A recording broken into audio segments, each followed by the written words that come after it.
बिस्मिल्लाहिर्रहमानिर्रहीम। अस्सलामु अलैकुम वरहमतुल्लाहि वबरकातुहू। हकीम मोहम्मद याकूब आपकी खिदमत में हाजिर है। आप देख रहे हैं यूट्यूब चैनल सरफराज नेमत हेल्थ केयर। आज का जो मेरा नुस्खा है ये तिला का है, एक लाजवाब तिला, ऐसा तिला कि आप इसको बना के इस्तेमाल कर सकते हैं। सिर्फ इसकी आपने 3 पट्टी करनी है और 3 पट्टी के बाद आप कहेंगे कि वाकई इसके अंदर जो ताकत है, क़ुव्वत है, वो गज़ब की है। इसकी अपनी जो ताकत और क़ुव्वत है वो गज़ब की ताकत क़ुव्वत है। आप इसको इस्तेमाल करके इंशाल्लाह इससे फ़वाइद हासिल कर सकते हैं। मुख्तसर सा नुस्खा है मगर इसके जो फ़वाइद हैं वो बहुत बेमिसाल हैं। अक्सर लोगों का नफ्स का जो साइज़ होता है, छोटापन होता है, उसमें पट्ठों में सुकेड़ होती है। पट्ठों में सुकेड़ किस वजह से होती है? जब जिस्म के अंदर खुश्की सर्दी का गलबा हो, जिस्म के अंदर जो मिजाज है खुश्क सर्द हो, उससे जो पट्ठे होते हैं, जो पूरे जिस्म के मसल्स होते हैं वो खिंच जाते हैं। खिंचाव की वजह से पीछे की तरफ खिंच जाते हैं और जो नफ्स का साइज़ होता है वो छोटा महसूस होता है। अक्सर लोगों की शिकायत होती है, नौजवान अक्सर जब मतब पे आते हैं और शिकायत करते हैं कि भाई हमारा तो जो नफ्स है उसका साइज़ जो है वो बच्चों की तरह हो गया है। तो उसके लिए, इस शिकायत के लिए भी आप इस नुस्खे को इस्तेमाल कर सकते हैं। इंशाल्लाह ये पट्ठों की सुकेड़ को ख़त्म करेगा। उसका जो हुजम है, उसकी जो लंबाई चौड़ाई है, उसको ये बढ़ाएगा। ख़ास तौर पे इस बात का ध्यान रखें कि जो चीज़ कुदरती है उसको हम नहीं छेड़छाड़ कर सकते।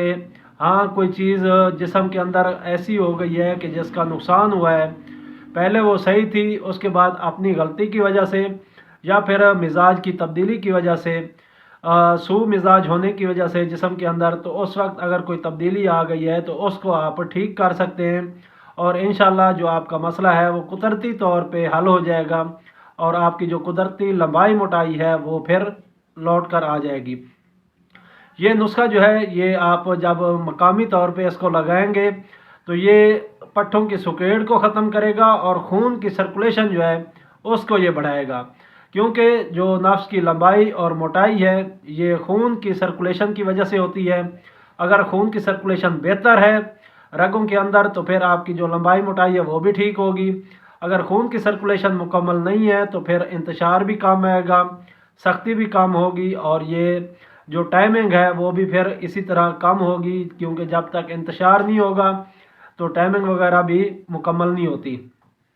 तो इस नुस्खे का फ़ायदा ये है कि ये खून की सर्कुलेशन को बढ़ाएगा।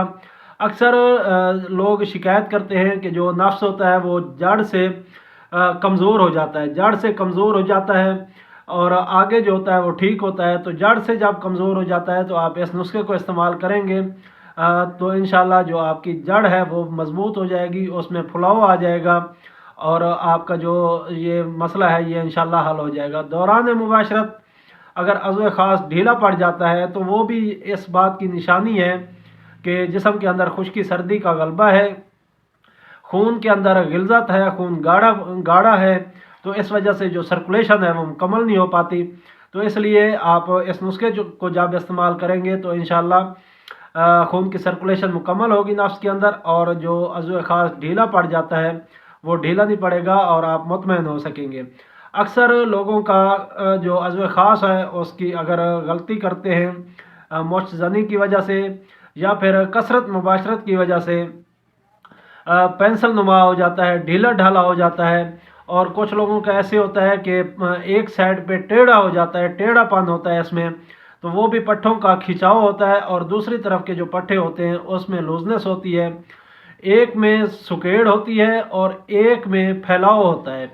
एक साइड पे सुकेड़ होती है जिस साइड पे, तो वो खींच लेता है इनको, तो पट्ठे उस साइड के मजबूत होते हैं, उनमें सुकेड़ होती है, खिंचाव होता है और दूसरी तरफ जो होता है वो लूजनेस होती है। तो इस मर्ज़ के लिए भी आप इस नुस्खे को इस्तेमाल करेंगे तो इंशाल्लाह जो टेढ़ापन है वो भी ठीक हो जाएगा और जो दूसरे लूज़ पट्ठे हैं उनमें ताकत आएगी और जो सुकड़े हुए हैं उसमें जब खून की सर्कुलेशन ज़्यादा होगी, खून बढ़ेगा तो उसमें गर्माइश से जो पट्ठे खिंचे हुए हैं वो फिर नरम हो जाएंगे। तो इस तरह ये होगा कि आपका जो नफ्स है उसकी जो टेढ़ापन है वो भी ठीक हो जाएगा। तो आप इस नुस्खे को इस्तेमाल कर सकते हैं। नुस्खा बेमिसाल है, मुख्तसर सा है, लेकिन इसके जो फ़वाइद हैं वो काफ़ी ज़्यादा हैं। तो चलते हैं नुस्खे की तरफ। आसान सा नुस्खा है। आपने कबूतर की बीट लेनी है, ये आपने 50 ग्राम लेनी है। कबूतर के जो लोग कबूतर रखते हैं, उनको पालते हैं या शौक करते हैं, उनके पास से आपको ये चीज़ मिल जाएगी। कबूतर की बीट आपने ये 50 ग्राम लेनी है। इसके साथ पारा आपने 5 ग्राम लेना है। पहले कबूतर की बीट को आप पीसेंगे खरल के अंदर अच्छी तरह। ये जब लेंगे आप तो खुश्क होगी, इसको पीसेंगे, पाउडर कर लेंगे, बिल्कुल बारीक पाउडर करेंगे। उसके बाद उसके अंदर आप पारा जो है, सिमाब जिसे कहते हैं, इसको आपने उसके अंदर डाल के खरल करना है। इतना खरल करना है कि पारा जो है वो बिल्कुल इसके अंदर मिक्स हो जाए और ये जो मवाद होगा, जो आपके पास सफ़ूफ होगा, इसका रंग सियाह काला हो जाएगा। तब जाके आप देखेंगे कि ये चीज़ तैयार हो गई है। अब आपने इसके अंदर आब प्याज यानी कि प्याज का पानी, सफ़ेद प्याज का पानी, वो आपने डालना है। तकरीबन 1 पाव पानी हो आपके पास। इसको आप पहले निचोड़ेंगे, निचोड़ के आप रख लेंगे। 1 दिन पड़ा रहे ये पानी। उसके बाद आप इसको देखेंगे कि ये निथरा हुआ होगा। इसके अंदर से जो मवाद होगा वो नीचे बैठ चुका होगा। ऊपर से जो पानी है वो सारा आपने ले लेना है। ये मुकत्तर पानी है, इसको आपने इसके अंदर खरल के अंदर डालते जाना है और जो आपके पास पारा वाला मुरक्कब है उसको खरल करते जाना है। जब आप देखें कि बिल्कुल ये खरल हो गया है अच्छी तरह, पारे का जो पानी है, जो आपके पास प्याज का पानी है, वो इसके अंदर खुश्क हो गया है और इतना कवाम हो गया है कि ये मरहम टाइप बन गया है। अब ये जो मरहम है इसको आपने नफ्स के ऊपर लगाना। तकरीबन 1 माशा के करीब आप लगा सकते हैं इसको। 1 माशा के करीब, 1 ग्राम के करीब ये दवाई आप अप्लाई करेंगे और इसके ऊपर कोई पान का पत्ता या फिर कोई शापर वगैरह लगा के ऊपर पट्टी बांध लेंगे ताकि जो इसके फ़वाइद हैं वो आपको मुकम्मल मिल सके। ये अगर पट्टी वगैरह आप नहीं बांधेंगे तो ये जो दवाई है आगे पीछे आपके कजरानों में लगेगी, इधर उधर लग जाएगी और जो दवाई है वो ज़ाया होगी, कोई फ़ायदा नहीं होगा इससे।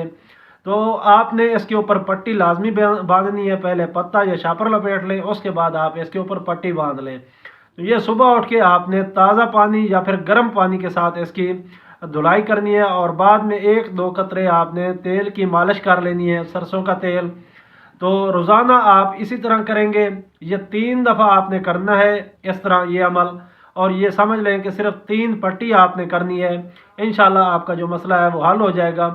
तो इसके लिए ख़ास तौर पे एक परहेज़ ये की जाती है कि आप ख़ास तौर पे सर्दियों के मौसम में जब सुबह आप अस्तंजा करने जाते हैं, वज़ू करने जाते हैं, उस वक्त जब अस्तंजा करते हैं तो पानी जो होता है वो काफ़ी ज़्यादा ठंडा होता है। इससे एक तो नफ्स की सफाई नहीं होती, पेशाब की नाली की सफाई नहीं होती। जब आप ठंडे पानी से अस्तंजा करते हैं तो उस वक्त मुकम्मल जो सफाई है वो नहीं हो पाती। ताज़ा पानी से अस्तंजा करें और या नीम गर्म पानी हो, उसके साथ इसकी धुलाई करें, ये दवाई उतर जाएगी। दूसरे दिन फिर दोबारा इसी तरह करें और ये 3 दिन आपने मुसलसल करना है। इंशाल्लाह आपकी जो मसाइल हैं नफ्स की वजह से, टेढ़े पान की वजह से, छोटे पान की वजह से जो मसाइल हैं वो इंशाल्लाह दूर हो जाएंगे। मुझे उम्मीद है आपको ये मेरी वीडियो पसंद आई होगी। अगर पसंद आई है तो इसको लाइक और शेयर करें ताकि दूसरे लोग भी इससे मुस्तफ़ीद हों।